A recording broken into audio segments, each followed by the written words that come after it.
One of the most alarming signs of the war in Iran has just emerged.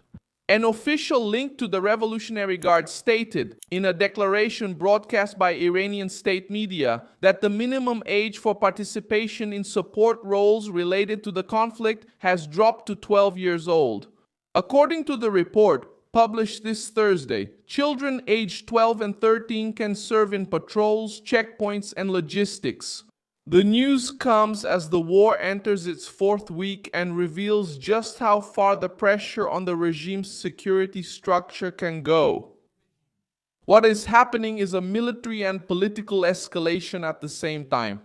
The war began on February 28 after the United States and Israel launched attacks against Iran following the failure of negotiations over Iran's nuclear program. Since then, the conflict has spread, reaching Iranian cities, American bases, Israel, and other locations in the region. When this happens, the line between defense, retaliation, and desperation becomes increasingly thin. And it's exactly in this atmosphere of mounting strain that extreme measures start to appear. At the center of this crisis is the Revolutionary Guard itself, which has gained even more influence in commanding the war. Reuters reported this month that the organization has taken an even more central role in strategic decisions, even after the deaths of important commanders. This Thursday, the United States confirmed the death of Ali Reza Tangsiri, head of the Revolutionary Guard Navy. He was identified as a key figure in the closure of the Strait of Hormuz. At the same time, Israel had already said that it attacked Basij posts in Tehran, a paramilitary militia linked to the Guard and used for internal repression. This helps explain why the military and the regime are trying to reinforce their presence in the streets and at checkpoints. Where this war is most intense today is in the Strait of Hormuz.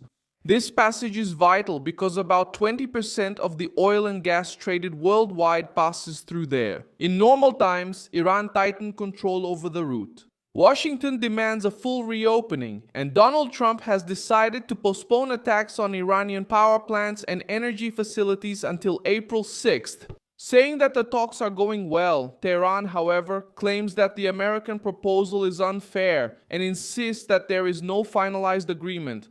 The result is an explosive stalemate. The Strait remains at the center of the dispute. Energy prices remain under pressure, and the entire planet feels the impact. This pressure manifests in practice with more troops, more technology, and more improvisation. Reuters reported that the Pentagon is preparing to send thousands of additional soldiers to the Middle East, and it confirmed the use, for the first time in this conflict, of unmanned boats in maritime patrols. On the other side, Iran continues its attacks and tries to maintain its capacity for internal control and pressure on shipping. In this scenario, making room for miners in patrol, logistics, and checkpoint tasks, it doesn't sound like a show of strength. It sounds like a sign of pressure, of wear and tear, and of an urgent need to fill roles that have become sensitive within the country. It's important to make one thing clear. So far, what has been reported refers to support roles, not sending these children directly to the front lines. Even so, the warning is serious.